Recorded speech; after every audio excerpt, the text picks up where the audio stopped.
All right. Hello, everyone, and thank you so much for joining us for this session. My name is Christina Clement, and I'll be moderating today.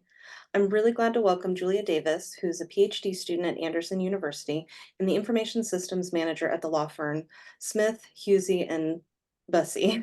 A bit of a tongue twister, who will be presenting for us the Reflexive Library Leader, building better academic library leaders through relational practices. Before we get started, we're going to go over a few housekeeping items for the day. So this session is being recorded. Captions are available during this session by clicking on the live CC button at the bottom of your Zoom window. And many, many thanks to Joseph for providing these for us today. Please use the Q&A feature for any presentation questions. You can choose to do this anonymously if you want, but you don't have to. So we're going to try and have about 15 minutes for Q&A at the end of the presentation. In the Q&A feature, you can upvote questions, and we're going to go in the order of most upvotes for the Q&A. Please use the chat for general comments or technical issues. Alyssa Brissett will be monitoring the chat for any questions and comments. Alyssa is also going to be adding links into the chat throughout the session. One of them is going to be for a collaborative resource sharing document. So if you think of a related reading, podcast, video, or something else that might be useful, please share it with us in Calm's Resources Zotero or in the chat. And we will also have our conference code of conduct linked to that on hand if we need it. So now I'm going to turn things over to Julia. Julia, please take it away. Thanks, Christina. I'm sure everyone can hear me okay. Thank you everyone for attending this session today. I'm really excited to share this with you all. It's something that sort of came out of working on my PhD dissertation and grew into its own beast. And I'm glad to have you all here to share this with today. So we're going to be looking at the idea of a reflexive library leader, so building better academic library leaders through relational practices. See. So to give an overview of what we're going to be talking about today, there's two main sections to this presentation. The first is the theory. So some key terms. What is this word reflexivity? What does it mean? The history of this term reflexivity, and then why is reflexivity important? For professionals, for leaders, and especially for us as librarians. And then the second part of this presentation, we're going to be looking at how we put that into practice. So instead of just having this big academic idea of reflexivity, how can we as everyday practitioners put this into our work? So we're going to be looking at three main ideas there: regular strategic assessment, cultivating faculty relationships, and then engaging in student outreach. So we're going to start in with the theory. So some key terms we need to sort of lay the groundwork for as we're talking about reflexivity. And the first is agency. And I think all of us has a general idea of what agency is. And that's just the ability of an individual to make choices and to take action. So every one of us has agency to some level within our library. Our students have agency, our faculty has agency. It's just our ability to do things essentially. The next term is being embedded. So this is the situation as seeing oneself as part of a social context, a member of a group.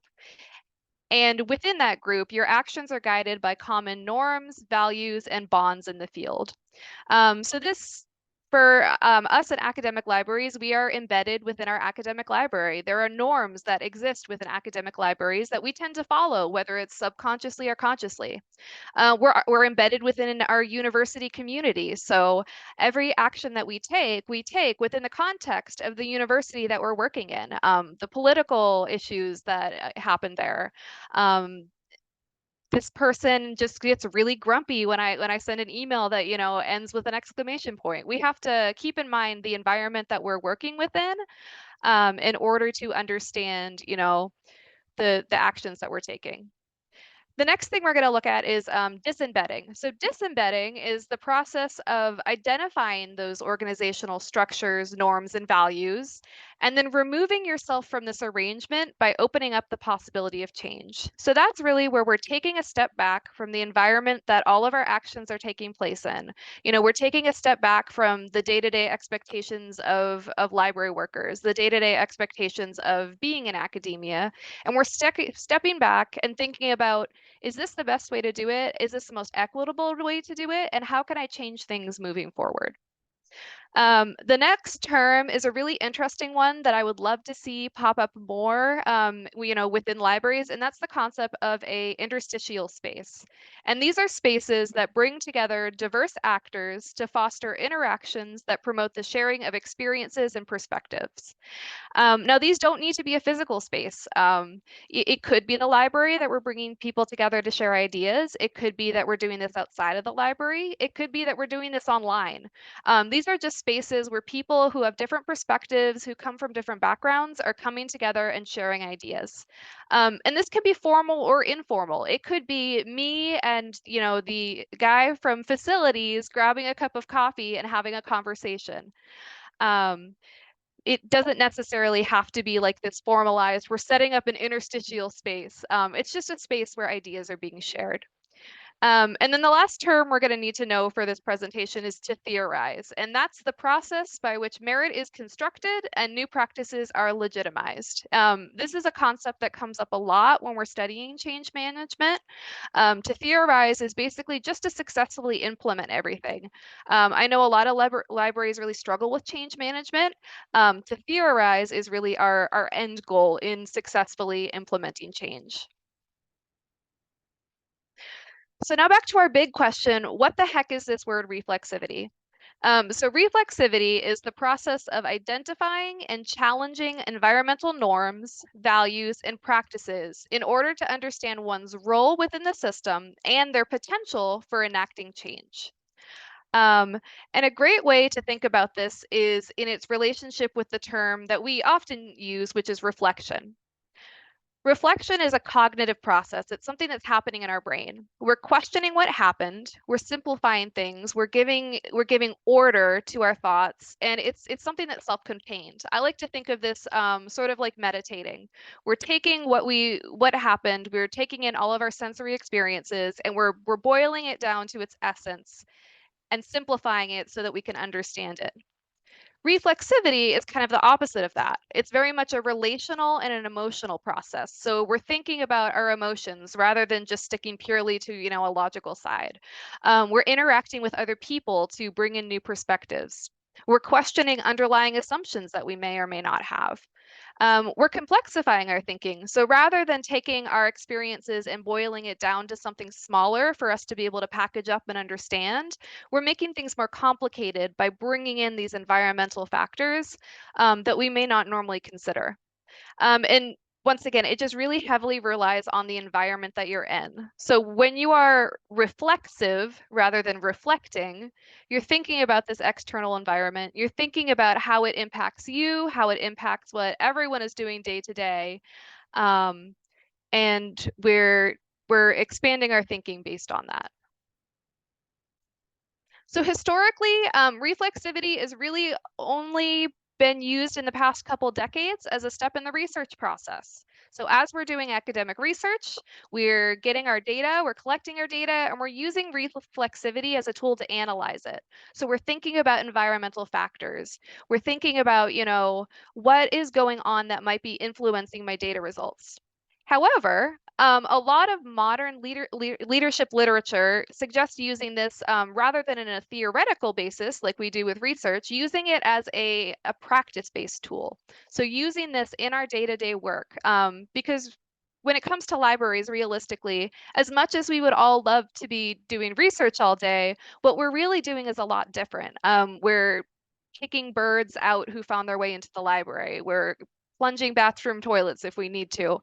Um, so implementing reflexivity within a library context really needs to be done in terms of practice rather than theory. So how do we use this to benefit our students and our faculty in what we do every day? So when you boil it down to its essence, reflexivity is relational. It's all about understanding new perspectives and how we interact with other people within our environment. It's emotional. When we're interacting with other people, emotions happen, and that's part of the reflexive process. So we're not tampering those downs. We're just embracing them and using them as an additional tool to understand our environments and our preconceived notions. And most of all, it's uncomfortable. A lot of us are really it takes some hard work to step outside of the day-to-day putting out fires that we have going on to be able to sit and expand our worldview and really think about, what we're doing in our day-to-day. So reflexivity can tend to be really uncomfortable if we're not used to thinking like that. So why is reflexivity important? There are a lot of really interesting studies on this, and there's 5 main themes that emerge when you sort of go through that literature. The first is when you engage in reflexivity, you have an increased chance of new ideas being successfully theorized. So when you are reflexive throughout the process of implementing change, your change is going to be accepted more successfully. It increases your awareness of diverse ideas, values, and practices because you're interacting with people that you may not interact with on the day-to-day. You're exposing yourself to new ideas and new perspectives. It creates a more self-aware, honest, and empowered staff, and I don't know who wouldn't want that. It increases dialogue and it offers opportunity to overcome barriers. Sometimes there's people that we don't have the opportunity to interact with on the day to day. Sometimes there's people who we don't have a good established relationship with.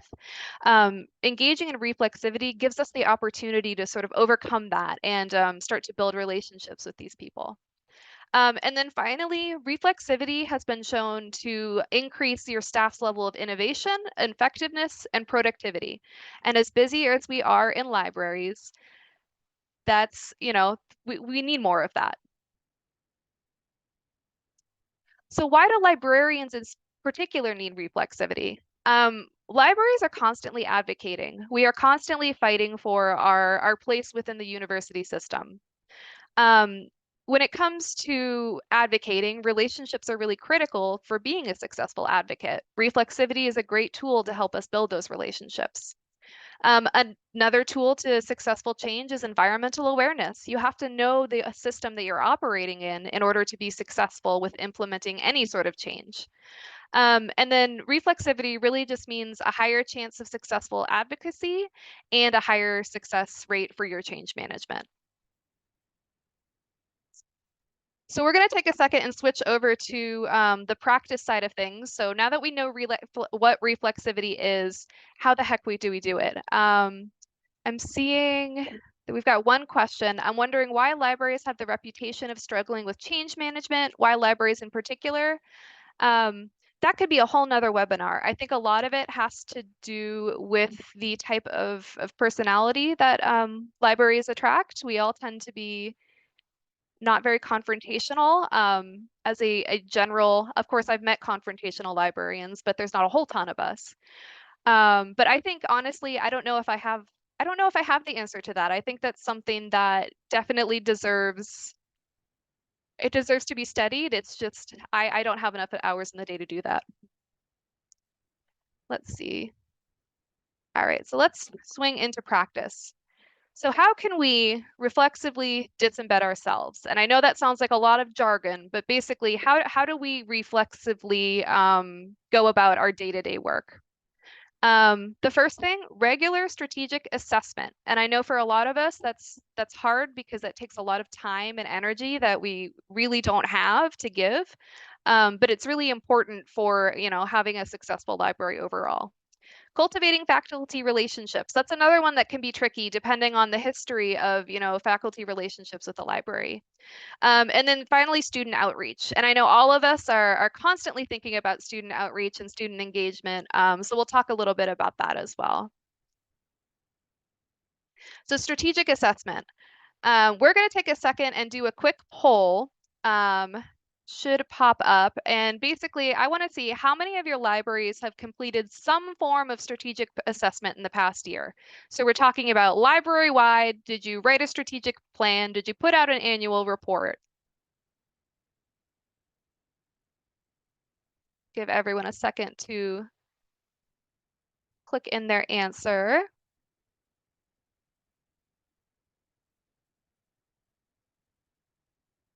I'm glad to know that I'm not the only one who had to hunt down a bird. It seems like this is pretty common.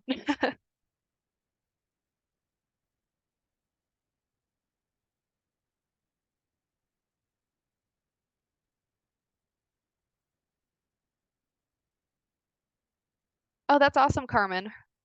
Library had a strategic plan even when the campus did not. And that's a whole nother issue. How do you align yourself with your campus if they don't have anything out there?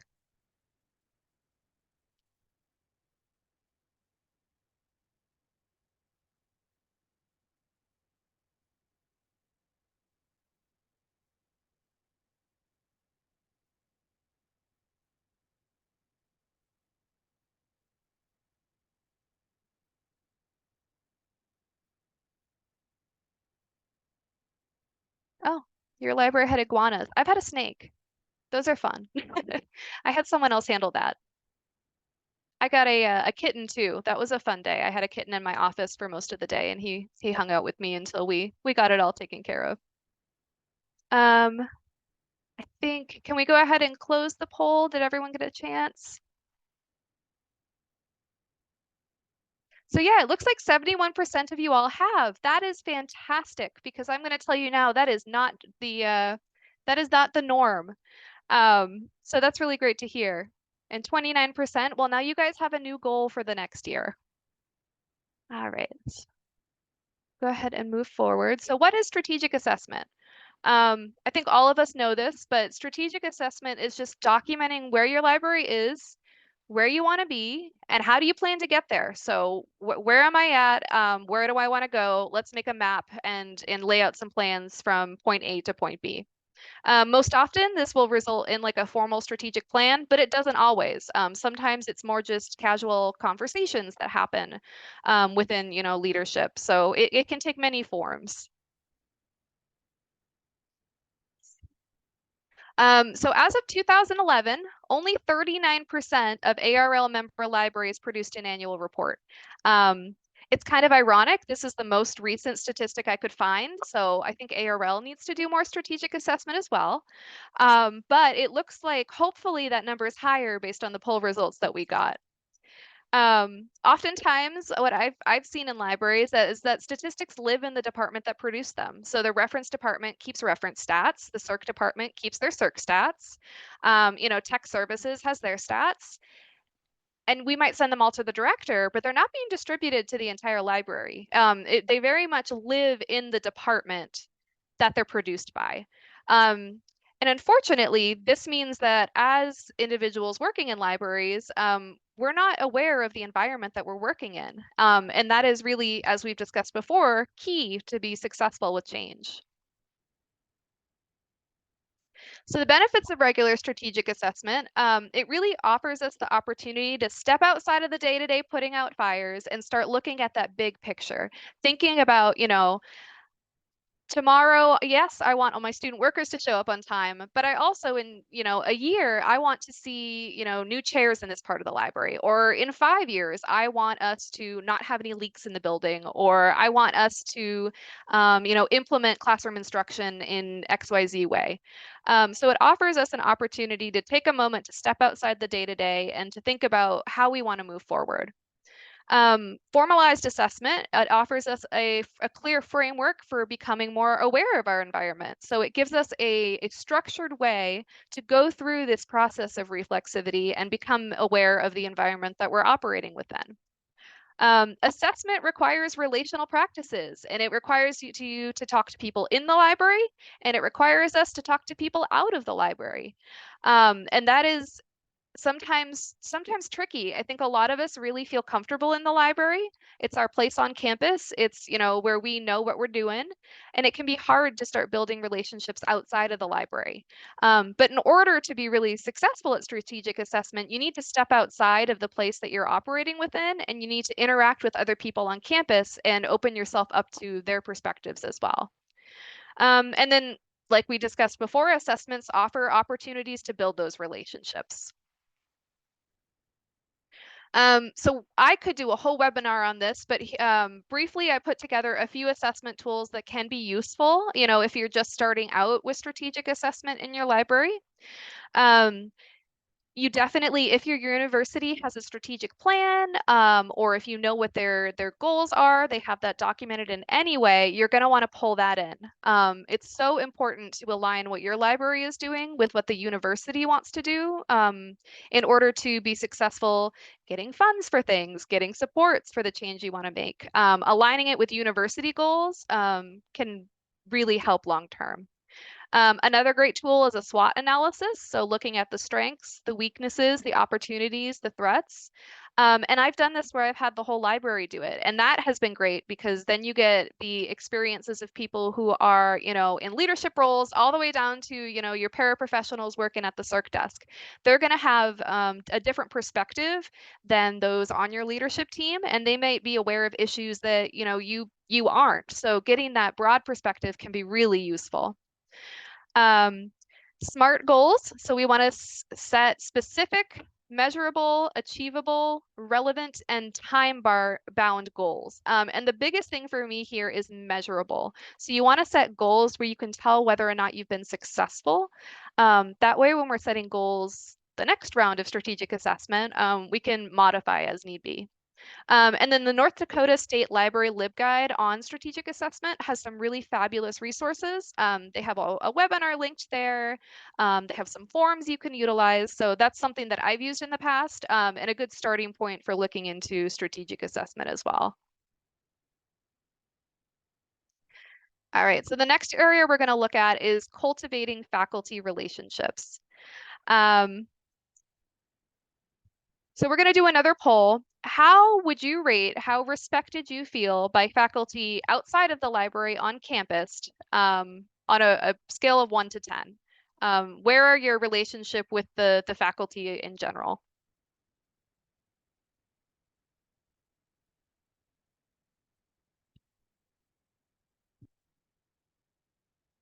Oh my goodness, Gretchen, you have a human skin book. There actually was an interesting book that was published about, I think it was by a librarian who had a human skin book. I think that was her specialty. But it's on my Goodreads and I just haven't gotten to it yet.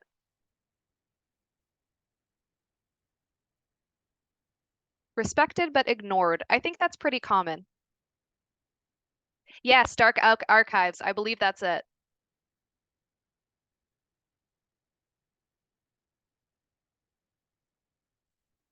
Give everybody maybe another minute to click in their answer.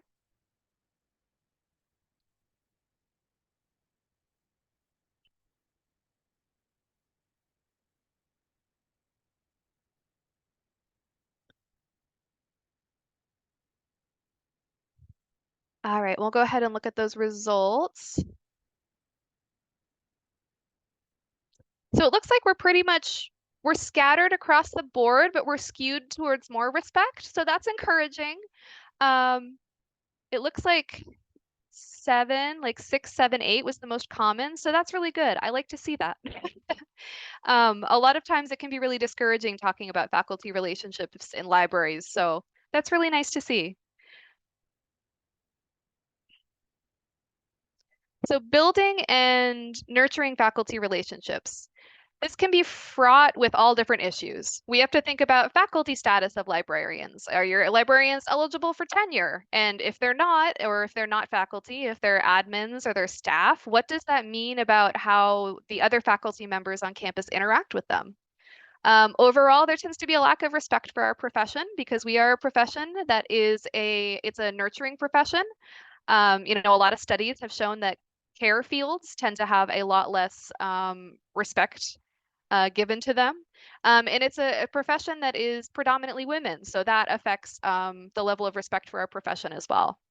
There's also a lack of understanding of library work. A lot of people have no idea what we do. They think we sit and read all day, and it couldn't be farther from the truth. So when we build relationships through reflexivity, we're helping to build trust and reinforce the value of libraries and librarians. And when we're occupying those interstitial spaces, so the spaces where we're coming together and having differing perspectives and differing backgrounds and sharing our ideas, it offers an opportunity for faculty and librarians to find some common ground. And once again, to build those relationships that are going to help in the long run. So ways to build faculty relationships. I think we all know what a liaison librarian is. That can be implemented in all different ways, but finding ways to reach out and have that contact with the people who you're the liaison for. Most people I've spoken to have said that trying to sit down and maybe get a cup of coffee can be a lot more successful than in an email, which is a lot easier to ignore. But it really just depends on, your campus, how many faculty members you have, if you have time to have, 100 cups of coffee, just finding the method that works for you there. Faculty, librarian, research collaborations are a fantastic way to do it. When I was at Jacksonville University, we had fit desks that came into the library through a collaboration with, I believe it was the kinesiology department. And we assisted them in recording usage of these. They were basically stationary bike desks. So that they could have that data for future publication and to report back to the people who gave them the grant to get those desks in. So we got free equipment, and then the librarians and the kinesiology faculty got to interact with one another and see each other as academic equals. We may not have that PhD. A lot of us have just the master's degree. I say just. It's a lot of work to get a master's degree, but there tends to be a lack of respect for that sometimes among faculty members. So it helped to put us on equal footing as, as researchers and as people who were also faculty members. Another great way is attending and hosting faculty-focused events. And sometimes that can be tricky. We go to faculty assembly and we feel like absolutely nothing relates to us. But showing up and showing your face gives yourself the opportunity to both build those relationships for people to get to know you and also for you to be exposed to what's going on what's going on campus, what are the concerns, and how can the library help to fill that need, and how can you broaden your awareness of the environment that you're working in. A great example I read about at Montana State University, they had a cocktail reception for new faculty. I know not all of us can do that, but it's sort of like if you bring pizza, the students will show up. You bring cocktails, the faculty flock. So that can be one way to get faculty in the building and have them interacting with you in a social way, a more casual way, not necessarily in a meeting. That way you're helping to naturally build those relationships with them. And then the last area where, they do a cocktail reception at that location. That's awesome. Yeah, I think that's just you gotta figure out what the faculty like, and I think pretty much across the board, cocktails and mocktails tend to go over really well. Like I said, it's like you get food and the students come, you put out cocktails and the faculty show up. All right, so the last area we're going to look at is student outreach. So we're going to do one more poll. So how do you feel like do you feel like your current student outreach initiatives focus more on facilitating interactions with students or on building relationships?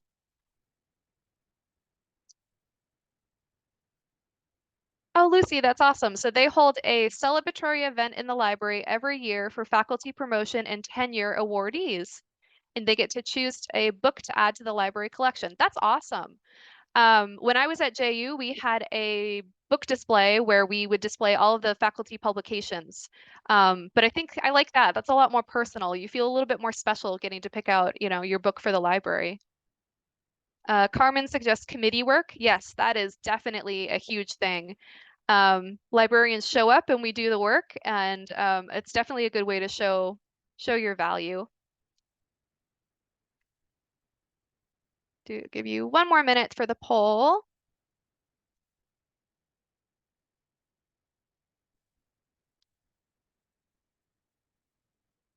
Yep, presentation of faculty publications. That's awesome. And like I said, you do food and drink and people show up. Nobody turns down free pizza.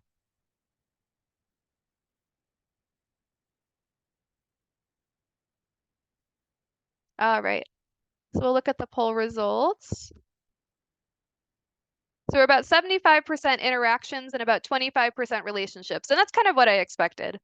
So when it comes to student outreach, it can be really hard to transition from just trying to get them in the door so that, they've been in the library once during their time on campus.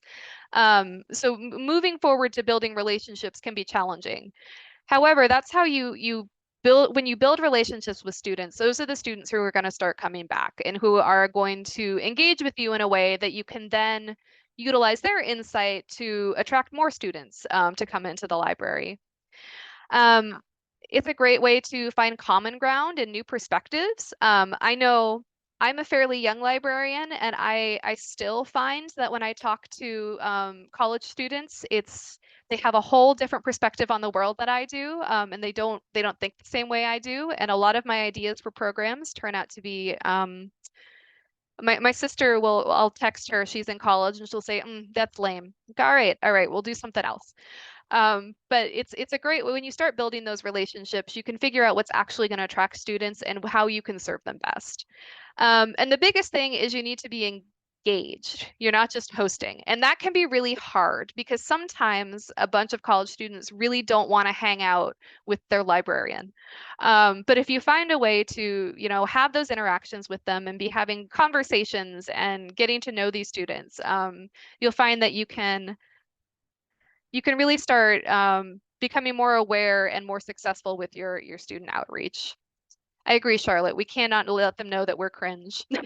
I'm not very hip at all. So some suggestions for student outreach, and there are so many of them out there. I'm sure all of you have read thousands of different ideas to get students into the building. How do we reach students? That is the hot topic of all of the literature. But some of the common ones that pop up in classroom instruction, so just getting into the classroom and engaging with students there. That's a great way to reach students who may not set foot into the library normally. Embedded librarianship. So during COVID, there was a great trend where we were embedding the library website or, chat portals or whatever into the actual website for the online course. That's a fabulous way to make sure that we're present for students who, once again, may not have stepped foot in the library or may not even come on campus. Social media can be a great way. I follow a lot of librarians on TikTok who are doing some fabulous work. And I guess embracing their cringe, as the chat says. And then having student-focused events. So thinking about, what can we do to get them in? Pizza, and then talking to your students that you have relationships with and seeing what there's a need for and what there's interest in. And then the last one is roving reference. That there seems to be a sort of a resurgence of that, which is awesome. So some libraries will put a librarian on a golf cart with an iPad and send them out to go, talk to students and provide reference services. So that can be a fabulous way to reach out to those students who you may not be able to capture otherwise and to start building those relationships with them. And then the last thing we're going to touch upon here is utilizing emotion. So this is a very tricky topic and something that you need to handle thoughtfully. But a lot of studies have shown that emotion is a really important tool for engaging in reflexivity and sort of disembedding ourselves from our environment. When we're emotional, it helps us to step out of the place that we're in and interact with other people on a different plane. So one way that there was a very interesting study is they hosted very safe and thoughtful, but cultural events that provoke emotion. So thinking about what are topics that students are going to get emotional about? Are we going to talk about social justice issues? Are we going to talk about, have the young Republicans and the young Democrats come in, maybe at different times, but partnering with on-campus student groups that are mission driven and thinking about how we can once again safely and respectfully. You always want to have some sort of moderator, have guidelines, have a way to make sure that it's done in a way that's not going to lead to negative emotion, but how can we utilize emotion to help us understand student perspectives and to make those connections? Lucy said they host the human library checkout opportunity. Yeah, that's a fantastic way that you can do that. And it's a great way, especially if the librarians are participating, it's a great way for you to start building those interactions with students. All right, so now we're going to take some time for, there's a lot of questions that have come up both here and in the chat. Yeah, golf carts. Golf carts on reference on a golf cart is super fun. You can zip up to the dorms and capture those students who may not have made it to class. It's fabulous. Yeah, I know what I'm putting in my next budget request for a We had golf to get cart. a grant, but there are grants out there and they're not horribly expensive. That sounds awesome. All right. Thank you so much, Julia. That was a lovely presentation. So we'll move over to the questions. We've got a couple in the Q&A. Just a reminder, if you've got questions for Julia, please put them in the Q&A, and then everyone can go in there and upvote them. So we're going to go in the order in which they are most upvoted. So our first question is from Elizabeth. She asks, I find that SWOT analysis and SMART goals have been overused or badly used to the point of being weakened in usefulness at our institution. Do you have any suggestions about how to take a fresh approach to poorly used tools when our team is fatigued by them? I think the one benefit, so leadership, the study of leadership is very trendy right now. Leadership in libraries is a relatively newer topic. A lot of library programs, traditionally haven't had leadership as part of their curriculum. I've done a lot of research into this, and librarians don't tend to be taught how to lead, but it's something that we're doing a lot more research on now and is very trendy in the business world. And the beautiful thing about that is if a tool isn't working for you, there's always another one. So if SWOT analysis isn't working for you, try to find an alternative. It oftentimes I think SWOT is done and people don't necessarily understand the goal for it. So you want to make sure that your goal and what you're trying to achieve through SWOT analysis is clear up front so that we can tailor our answers to that. But if you're finding that you're sending out a SWOT analysis and everyone is rolling their eyes and just has no interest in, trying to engage with that, find a different tool to utilize with them. There are hundreds of them out there. So, even just looking up SWOT alternatives can be a great place to start. Excellent, thank you. All right, so next, our next most upvoted is a little more of a comment, or no, I guess it's not. That's the other one after that. So our next one is, I'm wondering why libraries have the reputation of struggling with change management. Why libraries in particular? And if this isn't just the big question. Yeah, I think a lot of it just has to do with the type of people who tend to work in libraries. We tend to be a little bit more passive and we don't really like rocking the boat quite as much. That's a broad generalization, but that is a trend we tend to see. Um, and it's hard. We work in a field where traditionally we've been really, really focused on preserving and trying to just stay afloat. So sometimes when we have to deal with change, that just seems like one more thing on top of our, massive to-do list. So I think there's a lot of factors. I don't know if I necessarily have the answer, but it's definitely something that there has been a lot of interesting research there, done about it. And I think a lot of really interesting research potentially could be done in the future. Yeah, the one of the mottos at my library is change is the only constant. So Yes. we're getting a little better at it. All right, so next up, this one is a little more of a comment than a question, so I'll add the question onto it. Faculty really like their library staff member, but can be very difficult if they don't like when the rules have to apply to them. So any advice for situations like that? That is so hard. In a perfect world, we would all be on the same page and we would all be playing by the same rules and we would all be following them. Unfortunately, librarians are humans and we don't always do what we're supposed to do. I think the biggest thing is just really emphasizing why we need to be all following the same procedures. I don't think there's not really a magic, silver bullet to fix that. But having a conversation with that faculty member can go a long way, just letting them know, why we're not able to accommodate their requests, and then just trying your best to get everyone on the same page moving forward. And I know that sounds impossible, and that's going to take a lot of hard conversations. I teach the Fundamentals of Management course for ALA, and that's one of the biggest things we talk about is how do we get people to do what we want them to do? And that's really challenging when we all have agency, right? So, setting consequences and really having clear goals are, some ways you can start doing that, but it's a long and hard process. Absolutely. Thank you. All right. Next up, so an attendee says, generally, students at our library, a medicine library, seem especially disrespectful to and unimpressed with library staff. What can be done to fix this? We ain't doing nothing wrong. I think the biggest thing that helps is when supervisors and leadership have a no tolerance policy. So I very much am of the mindset that if you are being rude to my staff member, to the point where it's, abusive or it's making them feel unsafe, they have my permission to walk away. And they can go and they can come grab me and I'll go deal with them.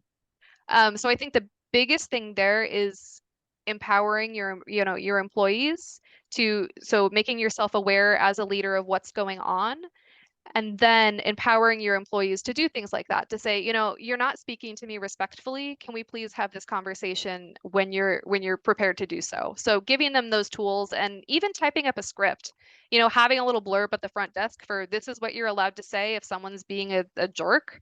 And then just making sure that they know that you're going to back them up. And that's the biggest thing. If staff feel like, leadership is going to back them up when they make those type of decisions, that can go a long way to sort of setting the tone overall for the library. Excellent. Thank you. All right. Next, how do we make academic libraries fun or at least less intimidating spaces? Educational and heavy conversation-based events have their merit, but what can we do to make libraries feel like a welcoming, warm space for students to feel relaxed? That is the $1 million question that all of us are trying to answer. Um, and I've heard everything from beanbag chairs, which I know are a logistical nightmare, but students seem to love. Um, you know, I think the biggest thing is just being friendly. So having people at the front desk who are going to smile when they walk through the door. I think a lot of times we tend to be, when we're out in the public areas, we're doing stuff. We're trying to get stuff done.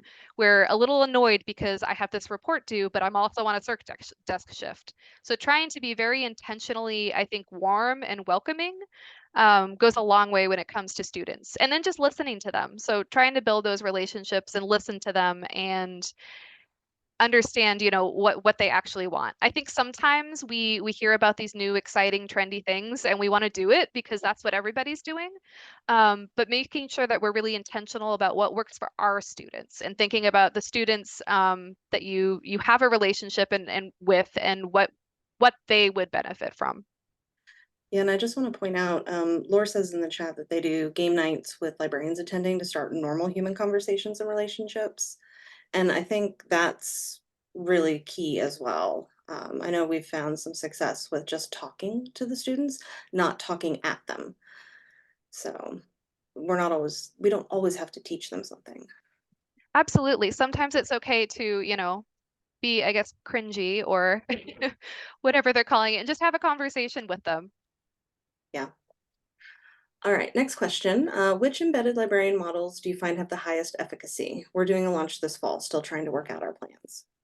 That is not something that I am an expert at, to be frank. I think that's something that is really interesting, but I haven't done enough research to give a good answer to that. All right, then we're gonna try and do one more real quick before we have to wrap up. From Cassandra. So our upper administration is highly data driven. How do you show the worth of relational activities when they aren't easily quantified?